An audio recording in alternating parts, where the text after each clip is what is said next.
Good afternoon, sports fans from all around the globe. I am your host, Jeff Dawson, East Coast Sports Investors, and this is your closing bell for Thursday, January 20th, 2022. As myself and my co host Scott try to get you closer to opening tip off, face off, or even kickoff this weekend as we break down what is going on in today's sports market from overnight openers to morning openers, reverse line movement, steam, false steam, you name it. We try to basically keep you updated and leave no stone unturned. And that's our job here. Last night, congrats to everyone that was here watching and listening as we nailed another nice dog outright last night. Bradley +7 wins outright at Drake 83.71, and they were +260 on the money line. So back-to-back nights here. We nailed the +300 on Tuesday and a +260 last night. A few of the dogs came up, ran out of gas, as I'd like to say. We opened up the first game, and the show talking the first game on the board that was going up. Florida ended up closing -4 and winning by 8. And if you tried to parlay your money with Alabama, depending upon when you got it at 2, 2.5, 3, 3 was a push. They absolutely choked that away. And it closed at 4 or 4.5 there. So we're doing some great insight here. I talked about, I thought the trap of the night was the St. John's Creighton game. St. John's opened up +5, got steamed all the way down to 3 or 3.5, and Creighton crushes them box to wire, winning by 23. So a good day overall. And without further ado, let's bring in my partner, my co-host here from Tampa, and have him talk about last night's NBA and how he did. And then we're going to go right into tonight's board. So without further ado, Mr. Scott E. Webb. Good afternoon, sir. Hey, brother, how are you today? You know, I back-to-back nights that I hit a huge dog, and back-to-back nights that I can't get one of the other two games behind it. Last night was so frustrating. All three winning outright at halftime. Again, the Bradley team going box to wire, an Indiana State team +5 winning the whole game, and then just runs out of gas and loses by 8. And Georgia Tech couldn't throw it in the peach basket the last 5 minutes, and they get blown off. But overall, seeing the board real well, can't complain. There's one game here that just blows my mind today that we'll talk about. But how about yourself? How are you doing? I'm doing well. Last night for me, I gave out Charlotte yesterday plus numbers against Boston. They went outright and pretty much win that game. You know, from opening bell all the way through the game, they weren't behind really. And then I gave out an under in the Milwaukee game, and that game went over. So I went 1-1. And I did tell everybody that I liked Houston yesterday, and as a big dog. And Houston win the game outright. What were they, +13, 15? I don't know, something stupid like that. And it was a right spot for them. It was the right thing to do. And, you know, I should have made it an official play yesterday. But whatever, it doesn't matter. I mean, you know, we talked about it, and hopefully, whether I go and say, hey, I played this game or not, you can take some insight, and hopefully it leads in the right direction to the window. I mean, that's the idea of what we're trying to do. So it was just an interesting night in the NBA. And then I think there's like 3 games tonight or some stupid stuff. So they're playing we're playing 3 games this night and 16 the next night, and 3 games this night, 16 the next night type thing. So, you know, when I'm looking at numbers and stuff, I'm like, it didn't take very long for me to do handicapping today. So, you know, that gets me into football. So I got a couple of nuggets for you later on. Yeah, the football, I'm still trying to figure out. And shout out to our buddy Mr. Lucky, keeping us on our toes here, and throwing out some great nuggets for the matchups this weekend.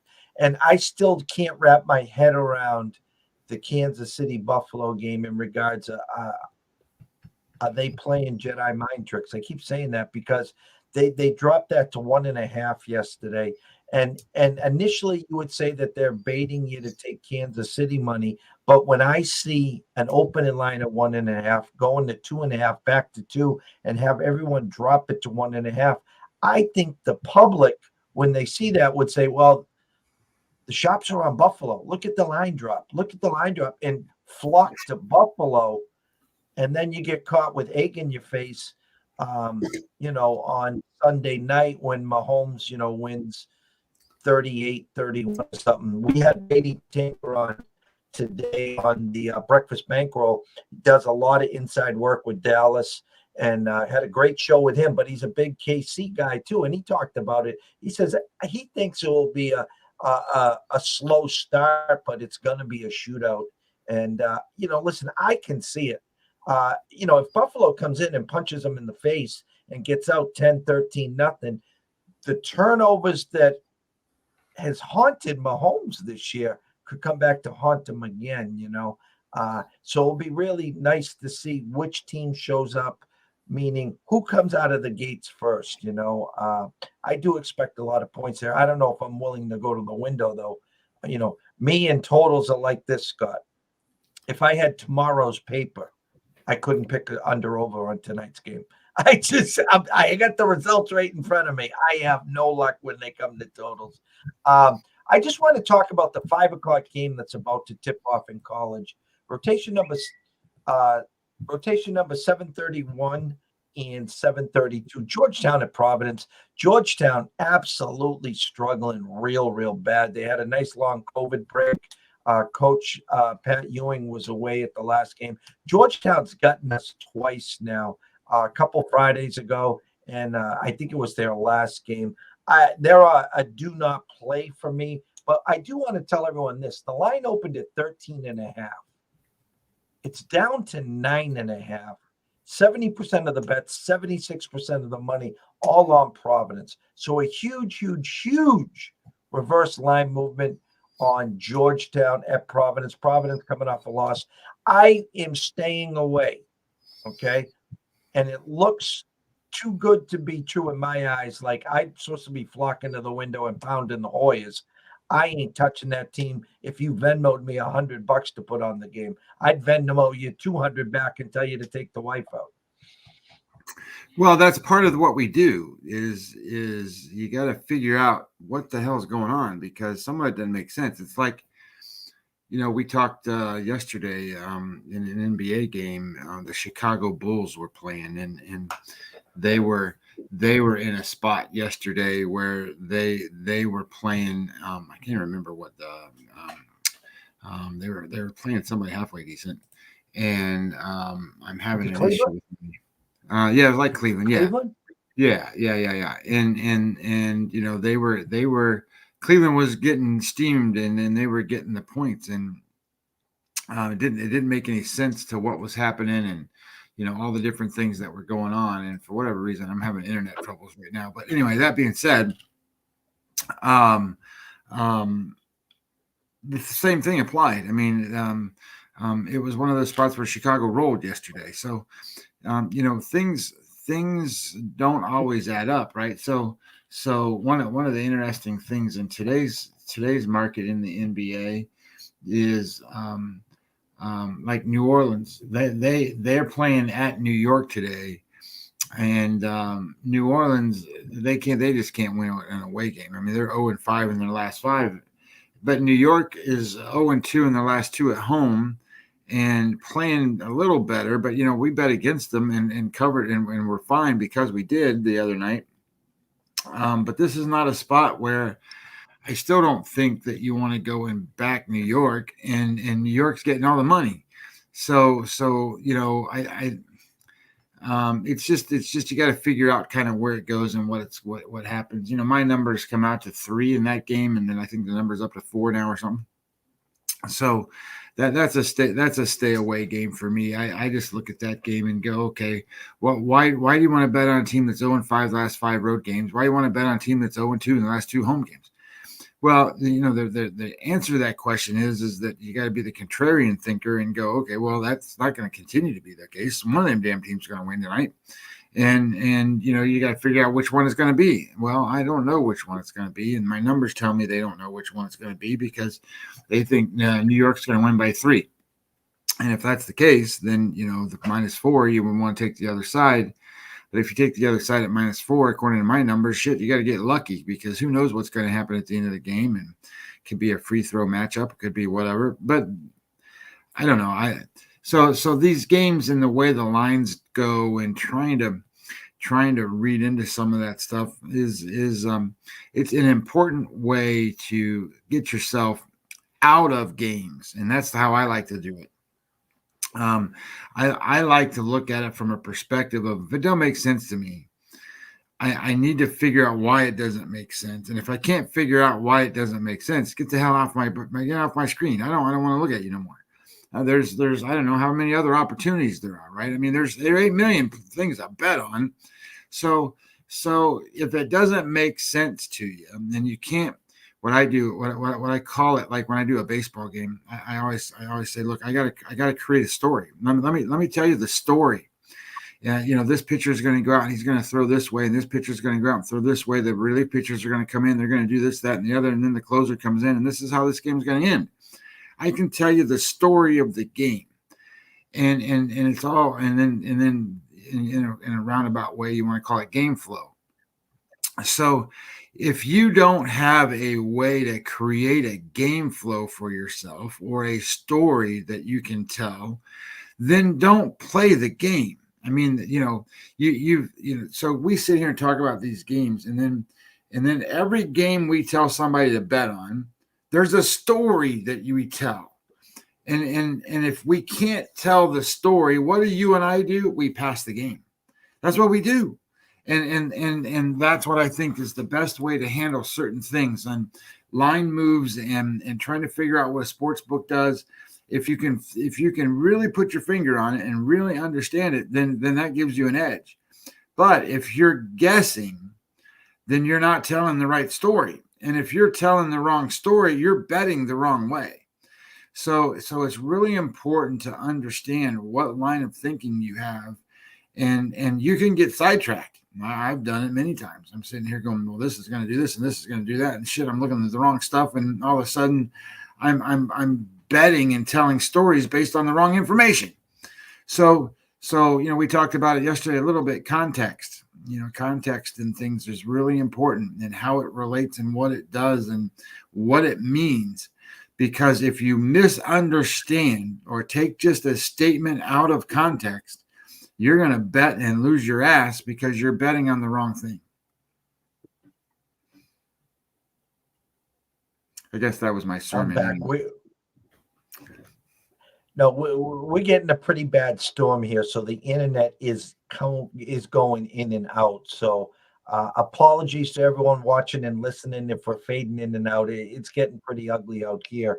Why don't you just go over your NBA board right now and any nuggets that you have in the NFL and take the stage? All right. Well, like I said, that New Orleans, New York game I passed on, and I also am passing on the Indiana and Golden State game tonight. The one thing I will tell you is to keep an eye on that Golden State team, because if when they play, and especially when they play at home, you might find value because they're one of the best defensive teams in the NBA, and especially at home. You might find value in playing team totals on the opponent under. So my numbers say that Indiana is going to score 101 points tonight. That ain't very damn many points. So if you can find, and Jeff, you'll have to help me because my internet's running down here. I don't know what the team total is for Indiana, but that's where you can really look at games with Golden State, because you don't want to necessarily sit here and go, are they going to cover 12? Or are they going to cover 13? Don't worry about that. Bet the other way. Find the value in what is a team total for like Indiana, And if it's team total, say, I don't know, 106, 107 points, something, I don't know, some stupid number, and you got it at, my number was, what I say, 101, you're in pretty good shape there. Is that what number you're showing there? I can't see it. Yeah, it opened at 103. It's down to 101 under minus 114. Yeah, so there you go. It's right on the number. So you're not going to find value in it today, but that's how I would look at playing Golden State in those scenarios, is you're going to find that value. Now, what I did play was I played the Phoenix Suns today minus 2.5. And there's a couple of things here. One, the Phoenix Suns are 7-1 their last 8 games. Not that they're not. They're one of the best teams in the NBA. So that's not that's not one of the things they're going to say, oh, okay, well, they won 7 of the last 8 games. But they're playing Dallas. Dallas is on a 6-0 home winning streak, and they've won 10 of their last 11 games. So Dallas is one of the hottest teams in the NBA. So, Scott, why in the hell are you playing against that? Well, the reason I'm doing this is because my numbers show that Phoenix should be an 8-point favorite tonight, that they should win the game by 8. And then when you look at it from a last 5 perspective, in the last 5 games they played, it's still 7.5 points that they should win the game by. But what's more important here, the strength of schedule for Dallas in the last 5 games is 27th. So that means they're playing some tomato cans out there, and their numbers are deflated to a point in which that they're getting better numbers to match up to this team, if that makes any sense. So my thoughts is that Phoenix is probably undervalued in this game, and Dallas is getting overvalued in this game based on the recency of performance. They got Porzingis back, and they're playing pretty well. But Phoenix is the best team in the NBA right now. I mean, they got the best record. I posted something in the Discord channel just to show people, like, look, they got a great offense and they play great defense. So I mean, this is a good team, and Dallas is just on a hot streak. And you want to bet teams on a hot streak, but 7-1 ain't a bad stretch for Phoenix either. So I like it. It's minus 2.5. So that's the only game I played today on the NBA, and then a couple of nuggets that came across when I was looking at some stuff today in the NFL, and I didn't do anything with Kansas City, and I just did the Saturday games. Number one, Green Bay, Marcus Valdes-Scantling looks like he's not going to play. So there is a concern there, not that he's going to be the main guy, because we all know Adams is the main guy, but what that does, he's the speed guy. So he's the guy that runs the deep patterns and runs the ball. He's the guy that stretches the defense. If they're gonna be able to not stretch the defense and dink and dunk and that kind of thing, I think that creates a value to San Francisco's defense, only in a sense that they can compact things, which is important because they got to take away the running game of Green Bay and just make it all a passing game. And if they can do that, then that makes Rodgers a little less effective, and that makes their pass rush even that much more effective. So that one player not being available, I think, is a big deal. So that was number one that I saw. Number two, going into this game, we talked a little bit about it last week, but I just want to reemphasize the San Francisco 49ers defensive secondary leads the NFL, and leads it by a long way, by the way, in defensive pass interference calls. They had 20 defensive pass interference calls. The number 2 team had 14, and just about everybody had 12.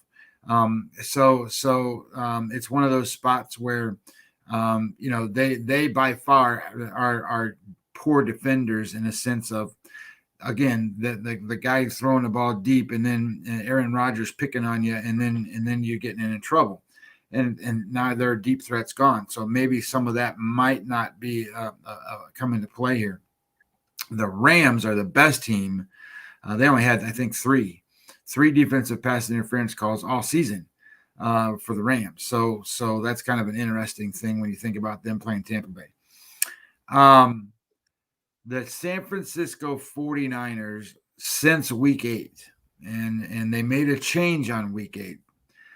They moved an outside end to defensive tackle. When they did that, their defense became the number 1 rush defense in all of football since week 8. So now you start thinking about, okay, now they can't stretch the field. Now they can't run the football. So how are they going to move the ball? Well, you got to still the better quarterback and Aaron Rodgers, and he can dink and dunk and throw the ball to Adams or the tight end or whoever else. So they can move the football. It's just, if you are one-dimensional in any of these games, it's going to be a little bit more difficult for you on offense. So those were a couple notes there. The Tennessee-Cincinnati game, I'm getting a really good feel for this game right now. Tennessee's really healthy right now. I mean, this is the healthiest that they've been. And I know that everybody talks about Derrick Henry and all that stuff, but you got a lot better memory than I do. When a running back misses several games and comes back from injury, I don't think they're the same guy. And maybe somebody can prove me wrong somewhere when they come back and go, well, Emmitt Smith came back from a broken leg and he came back and he played and he ran for 300 yards this day. But and that's kind of what I'm looking for, but because I can't find it. And I don't think that this offense is going to utilize Derrick Henry in the same way that everybody thinks they are.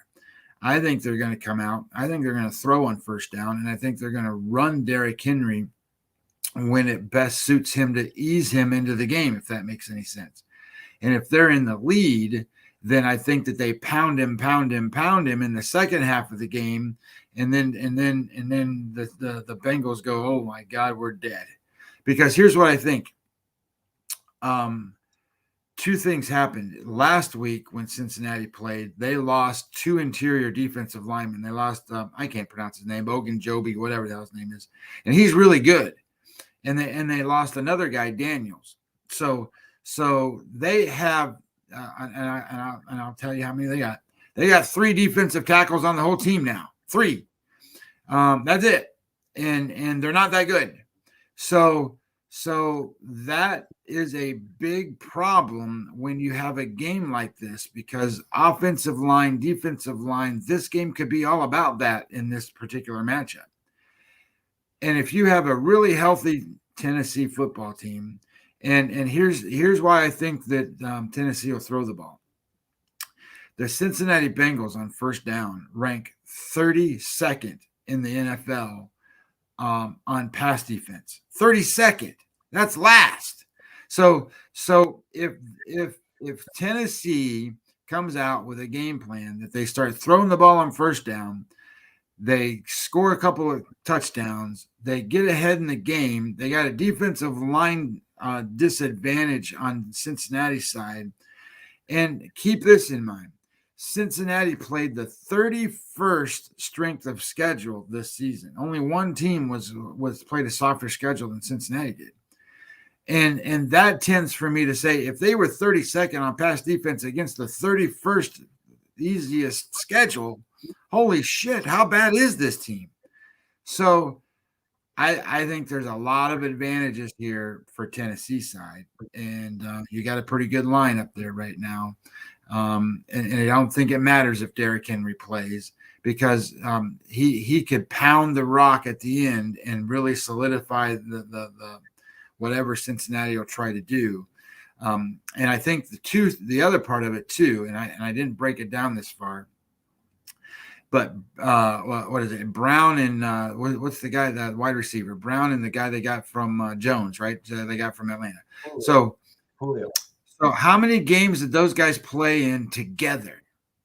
The question I ask is that because they didn't play that many games together, because Jones is always out with he's got a toenail problem and he ain't playing. So the games that they did play together, and I got to go back and chart it to get a little better feel for it. They were a much, much, much better offense, Jeff.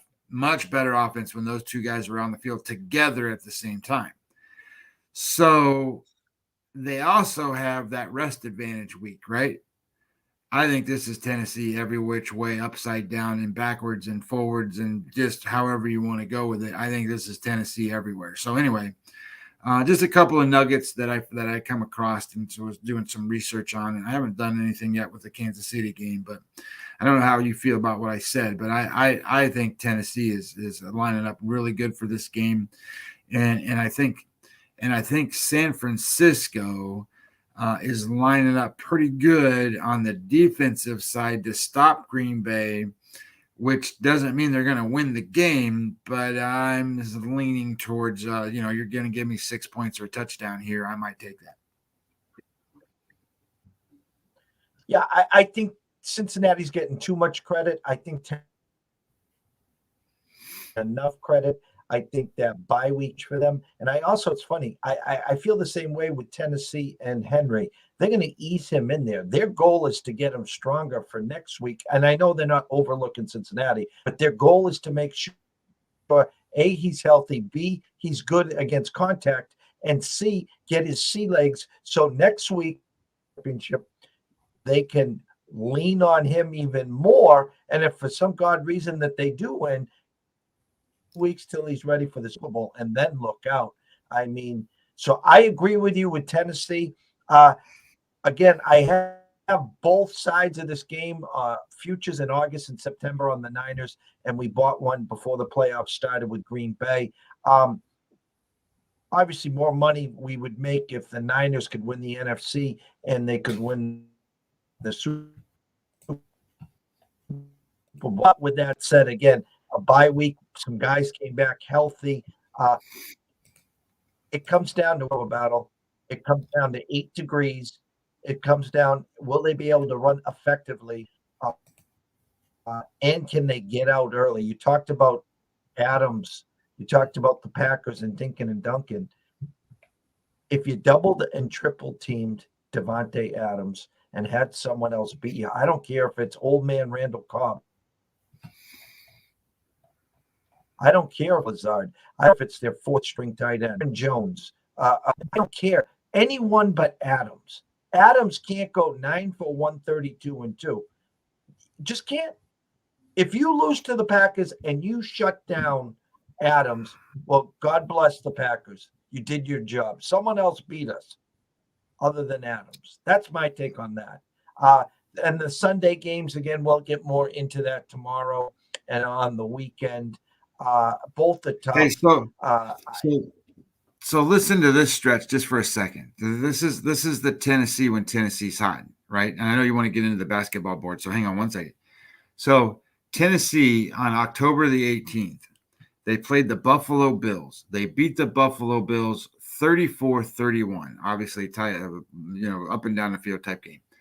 Then the very next week, they played the Kansas City Chiefs. They beat the Kansas City Chiefs 27-3. The very next week, they played the Indianapolis Colts in Indianapolis, beat the Colts 34-31. The very next week, they played the Rams, and they beat the Rams 28-16. So if you think this Tennessee team is not any good, just look at that for a minute. Those 4 straight games, and they beat all 4 of them. So there you go. And I think they have a huge edge at coaching. I think Vrabel's going to win the Coach of the Year. I think this team has been there before.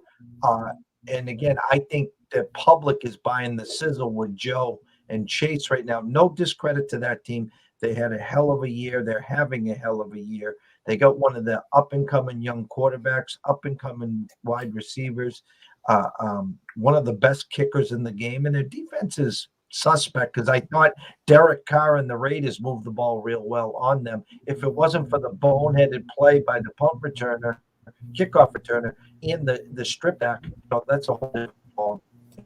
But anyways, I'm going to just briefly go through this board. Again, we're having internet issues. Apologies. Bear with us, please. Any questions, reach us on Twitter at EC Sports Invest or Webby20. I talked about Georgetown already and Providence game.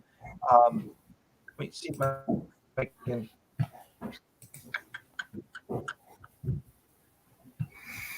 The Purdue, Indiana rotation number 743, 744. Purdue opened up at 3.5, and it's still 3.5. 59% of the bets, 58% of the money all on Purdue, yet the line has frozen at 3.5 there. Slight lean to Indiana, but not a big one. Purdue is a wagon. This Ilion team is late. Rotation number 749, 750. Ilion at Drexel. Drexel opened up -6, now -5. 75% of the bets, 86% of the money coming in on Drexel, yet the line dropped the full point. We get at 5.5 at Westgate and South Point. So keep an eye on Ilion today.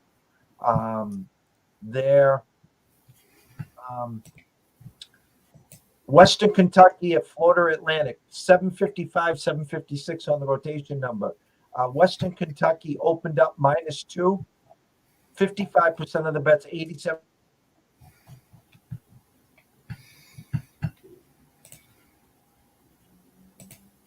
Coming in on Florida Atlantic. 9 freeze on Western Kentucky. I take a look at the money line on Western Kentucky there. It's the game I just went off my chest right now. Versus the 9-7 Memphis team that is Jekyll and Hyde. Jekyll and Hyde. 83% of the bets, 67% of the money coming in on SMU. Memphis opened up at 6 and is still 6. You get it at 5.5 at South Point. This smells so bad tonight. Take Memphis. Rotation number 764, Memphis. Get it at 5.5 and thank me in the morning. That's all I'm going to do. You got a 12-3 SMU team coming into a Memphis team that is bad right now. Memphis is 6-point favorites. Take Memphis, please.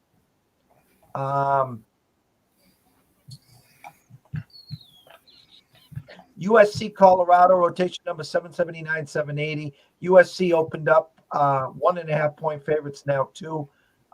72% of the bets, 56% of the money. Coming on USC, a 7:30 start in the Colorado game. I talked to our buddy Colton today from Chicago. That's a quirky time start. Is Colorado 2 or 3 hours, Scott, behind us? 2. 2. It's Central time. 5:30. Or Mountain time. It's Mountain time. 5:30 when that one kicks off.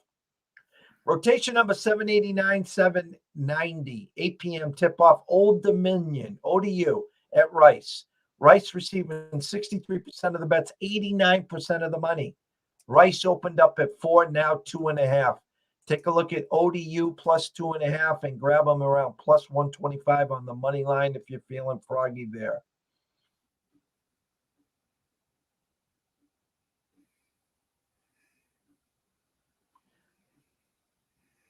This Connecticut Butler game scares me. Connecticut was 14.5-point favorites on Tuesday at home, beat them by 17. Now they come back 2 days later at Butler. UConn opened at 8.5, now 7.5. I would be very leery. UConn right, but back-to-backs. Butler is another Jekyll and Hyde team. I would just stay off of UConn tonight if you were looking there. Utah State back at home. They killed us earlier this week. Rotation number 835, 836, 9 o'clock start. Open -1, still -1. 52% of the bets, 75% of the money. The line hasn't moved. Keep an eye on Boise State there, plus 1.5.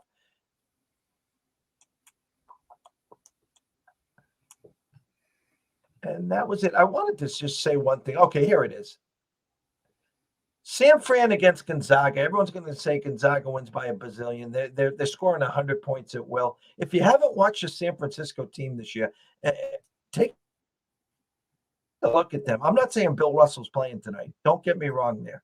I'm not saying this is a tourney team either, which they might get into the tourney this year. Just if you're bored at 11 o'clock, take a look at them. 52% of the bets, 58% of the money coming in on the Zags. Of course it is. It's been steamed up to 16. It's 17 at DraftKings. I'm not telling you to run to the window and play San Fran. I'm just telling you, if you're back in the Zags, just keep an eye on San Fran tonight. That's all I'm saying. In the pucks, nothing. Columbus, one of the hottest teams in the NHL.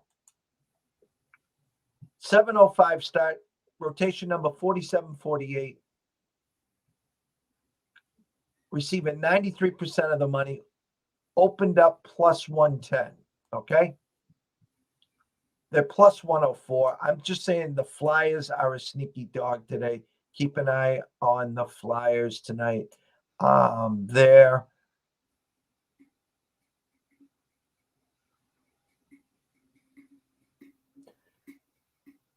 San Jose at Seattle, rotation number 61, 62, 10:05. 50% of the bets, 60% of the money coming in on Seattle. Opened up minus 115 now on 11. Take a look at San Jose plus 1. The real college game I want you guys to really take a look at tonight is Memphis. If you can get them at 5.5, please do.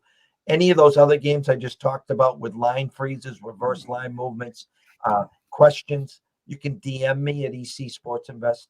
You can send us an email at eastsportsinvestors@gmail.com. Scotty, closing thoughts. Couple of things, just one quick note, and I'll leave it at this. So some of the things I do in my life when I'm just not necessarily looking at sports stuff is I like to find inspiration in things, because I think if you're not an inspired person in your life to go out and achieve things, then you're not really doing it right. So that leads me to making a couple of statements here. Number one, we talked about, and I don't remember what day it was, but it was several days ago. We talked about being convicted when you walk up to the counter and make sure that you know what you're betting and that it's your damn money. You go up there and you wager it like you think you're going to win it, right? You're going to be convicted in that. So I came across a statement or a couple of things that was an inspiration to life kind of thing, but it applies to what we talked about and it applies to gambling. So I'm just going to quickly go over it. It won't take me but a second. So the more conviction you have in the purpose of your process, the less you care about the opinions of others. So think about that for a second. So the more conviction you have in your purpose, the less you really care about what other people have in their purpose, because their purpose has nothing to do with you. So that's that whole isolation thing. When you get it picked out and then you're ready to go and you take that to the damn window, you have that problem, that purpose. This is what you want to do. So here's the 6 principles of an elite mindset that kind of ties into this. Number 1, you are never too good to get better. Number 2, do what you do on purpose and with purpose. Number 3, little by little, a little becomes a lot. So just tie these all together and you're going to go, holy shit. Focus on the process, not the results. Embrace the boredom of consistency. Holy shit. Embrace the boredom of consistency and learn from failure. You do those 6 things, man, I'm telling you, you'll be successful in life, but you'll also be successful gambling. Anyway, that was my notes. You might need to forward that to me on a nice heading there, sir. That kind of fits our purpose real well here. And I think when I've always said this in life, when things get too easy, we tend to self-sabotage them. You know, for me, a lot of times in life, my 2 biggest fears in life was success and failure. So when things got too good, I always self-sabotaged them, and I would not reach and extend my arm and go for my goals or go for the dreams and stuff. I'd keep them upstairs, but I wouldn't go for them because that was my character to at least say, well, I know they're there. So I'm not going to strive for them today, tomorrow, this week, or next month. I'll wait till February, since I didn't start it on January 1st. And in this business, when you start winning week after week and you're getting every bounce, you're getting every empty net goal, every pick 6, it gets too easy, then you tend to get complacent. And then you start to bitch and you start to whine when you don't start getting the breaks. And you forget it's just numbers. It's just numbers. That's all it is. So very simple.